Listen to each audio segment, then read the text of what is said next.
Selamat datang di Pacitan, sebuah kota kecil di Jawa Timur yang terkenal dengan nama Kota 1001 Goa. Ini karena Pacitan memiliki banyak situs goa peninggalan masa sejarah.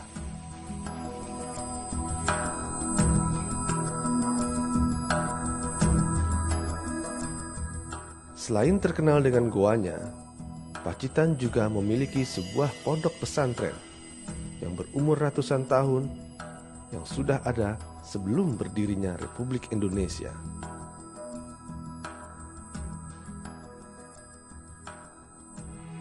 Pondok Pesantren Tremas terletak di Desa Tremas, Kecamatan Arjosari, Kabupaten Pacitan, Jawa Timur.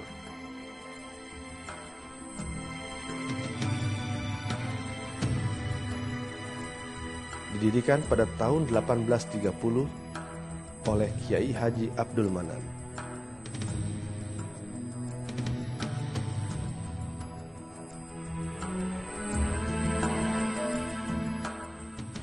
Pondok Pesantren Tremas ini sudah berdiri jauh sebelum kemerdekaan, sekitar 1828. Awal mulanya Pondok Pesantren Tremas ini diasuh oleh pendiri daripada Pondok Tremas, yaitu Kiai Haji Abdul Manan. Kemudian berkembang sampai sekarang sudah 6 periode kepemimpinan. Pondok Pesantren Tremas banyak menerima santri dari berbagai daerah di Indonesia, baik Jawa maupun Sumatera. Tidak boleh memegang barang ilmu luka, sehingga kalau tidur tidak boleh dekat-dekat. Yang kedua, Di dalam perkembangannya memang mengalami pasang surut masalah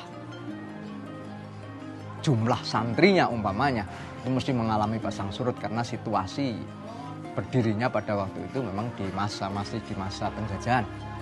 Tapi dalam perkembangannya sampai sekarang alhamdulillah Pondok Tremas sudah sampai jumlah santri sekitar insya Allah 2.000 sampai 2.500. Dengan jenjang pendidikan mulai dari yang paling dasar sampai kepada perguruan tinggi, yaitu Mahat Ali At-Talmas.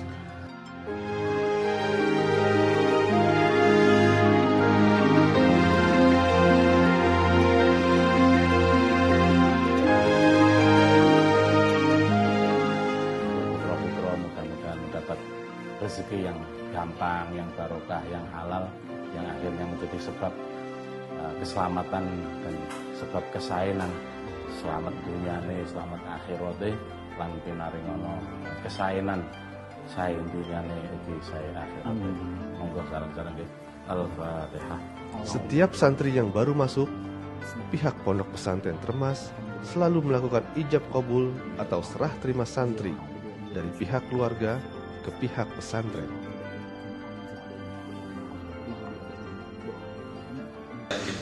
Matur yang orang sudah kamar pojok begini.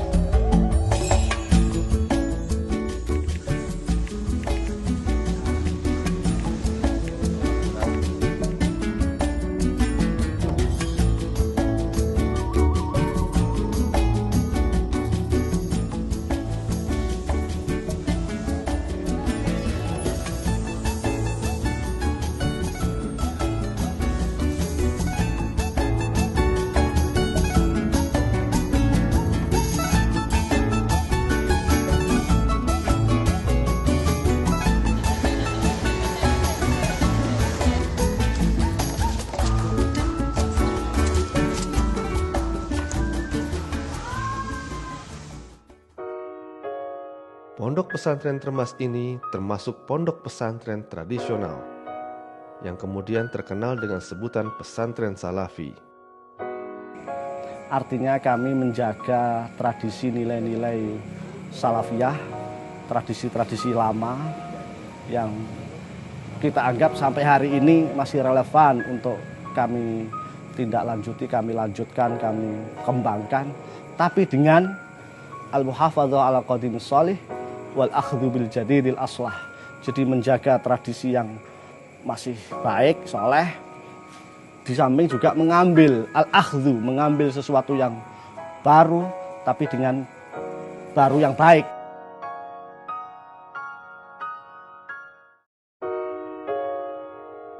Salah satu ciri pesantren Salafi adalah pembelajaran membedah kitab-kitab atau buku-buku klasik termasuk Al-Quran.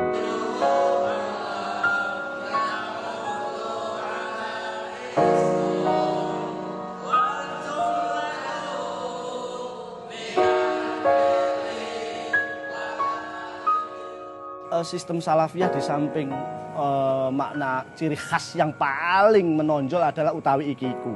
Itu kita berikan pada KBM di kegiatan belajar mengajar di kelas. Itu menggunakan sistem itu, semuanya yang bahasa Arab menggunakan sistem itu. Di samping ada tambahan-tambahan pengajian sorogan, pengajian wetonan, yang setelah kita teliti dan kita diskusikan sama kawan-kawan di akademis, taruhlah kawan-kawan yang punya gelar doktor dan sebagainya, ternyata sistem sorogan itu sangat relevansi dengan dunia akademis sekarang, Mas. Sorogan itu anak santri yang aktif membaca, guru itu mendengarkan, salah dibetulkan. Jadi justru guru nggak aktif, aktifnya hanya membenarkan aja. Itu yang sorogan. Kemudian yang bendongan itu sistem semacam pengajian gitu. Tapi menggunakan kesalafiahan, masyarakat itu mudah mencerna isi daripada pengajian yang sistem wetonan itu. Jadi macam-macam. Nah, ini salafiyah sebenarnya, pendidikan salafiyah itu sampai hari ini pun sangat relevan digunakan. Terbukti dengan sekolah-sekolah yang apapun namanya, terpadu lah, apa inilah, boarding school lah, itu kan istilah baru yang sebenarnya sudah ada di pendidikan salafiyah sebenarnya. Sejak didirikannya sampai sekarang, Pondok Pesantren Termas memiliki tujuan yang mulia. Sebuah tujuan demi membangun akhlak para santrinya, yang mudah-mudahan berguna bagi masyarakat sekitarnya, juga bagi bangsanya. Banyak alumni dari Pondok Pesantren Termas ini, atau hasil daripada didikan Pondok Termas ini di berbagai bidang. Memang Termas tidak mencetak untuk menjadi seorang pemimpin pondok pesantren, tapi memang Termas mencetak insan-insan yang siap mengabdi kepada masyarakat. Oleh karena itu banyak santri setelah pulang ke rumah masing-masing mengabdikan diri kepada masyarakat, itu bisa menjadi pimpinan pondok pesantren, bisa menjadi pejabat negara, bisa menjadi tokoh masyarakat. Jadi banyak.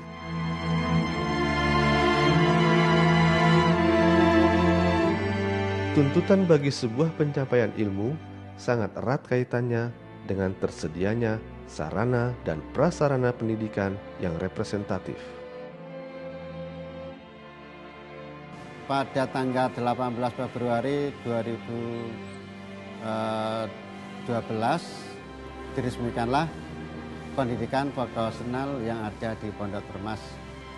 Itu diperuntukkan untuk para santri yang sudah lulus tamat kelas 3 Aliyah.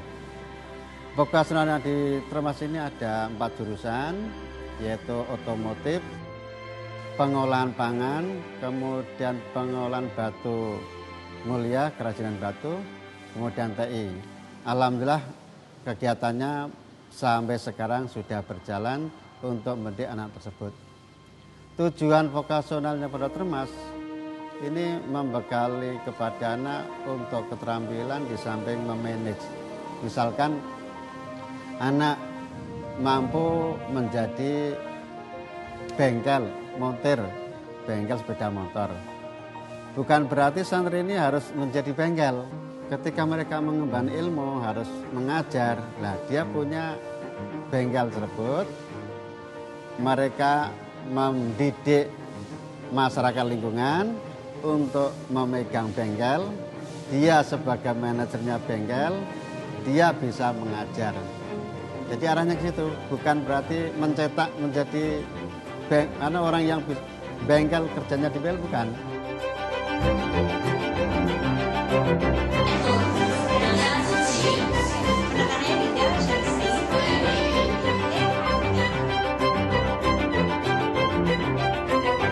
Itulah sedikit cerita tentang Pondok Pesantren Termas, sebuah pondok pesantren tertua yang ada di Indonesia, yang secara tak langsung telah menelurkan orang-orang hebat yang cukup berpengaruh di bumi Indonesia. Termas itu punya karakter bagaimana menyatu dengan Islam dan kultur yang ada di Jawa. Sehingga sebenarnya Termas itu bukan milik golongan atau aliran, tetapi milik umat Islam seluruh Indonesia. Karakter ini yang kemudian melahirkan alumni-alumni yang sesungguhnya kalau kita lihat tampilan mereka, yaitu alumni yang punya pengabdian yang tinggi, hidupnya sederhana, dan tidak ambisi untuk berebut kekuasaan di negeri ini. Salah satu karakter alumni Termas adalah kesederhanaan dan pengabdiannya yang tulus buat kemanusiaan dan keislaman. Secara edukasi, secara karakter, pesantren Termas melahirkan alumni-alumni yang punya bobot keagamaan dan juga ilmu-ilmu pengetahuan. Salah satu contoh adalah Profesor Dr. Muktiali yang menjadi Menteri Agama. Ada juga Profesor Dr. Musa Asari dan banyak lagi yang kalau kita sebutkan. Tetapi figur yang berada di Termas itu mulai dari Syekh Mahfud At-Tirmizi itu sangat dikenal di dunia karena reputasi keilmuannya dan juga memang pekerja yang tangguh di bidang mengawal martabat moral. Ya, Pondok Termas ini sebagai sebuah pionir dari pondok pesantren modern ya, yang terutama didorong oleh Kiai Mahfud, itu kan memberikan satu wawasan baru ya mengenai masalah pembelajaran, masalah pengetahuan yang itu diikuti oleh hampir semua pondok pesantren yang ada di Indonesia. Itu yang pertama. Yang kedua, pondok pesantren ini merupakan cikal bakal atau tempat lahirnya beberapa tokoh intelektual Indonesia. Terutama yang paling penting kan 3 kiai ya, salah satunya Kiai Hasyim Asy'ari yang mengembangkan NU, yang itu pada akhirnya juga memberikan warna terhadap bagaimana bangsa ini berkiprah ya, dan bagaimana itu berperan di dalam proses pembangunan dan dalam rangka melawan penjajahan. Allahumma salli wa sallim ala Sayyidina Muhammadin wa ala ali Sayyidina Muhammad. Allahumma salli wa sallim wa barik alaihi wa alihi. As-subhu bada min tal'atihi wal laylu tajaa.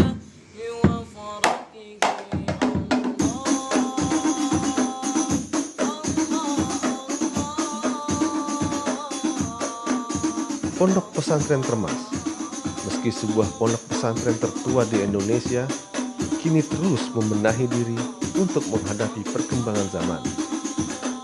Semua demi membentuk para santri agar berakhlak mulia, berilmu pengetahuan yang luas, bertakwa kepada Allah Subhanahu wa Ta'ala, dan berguna bagi masyarakat sekitar. Walaupun ilmu dari Termas 1 gelas atau 1 sendok pun, supaya diamalkan ilmu itu, kami tidak menuntut kalian jadi ini dan itu, tapi jadi orang yang bermanfaat kepada masyarakat lingkungannya.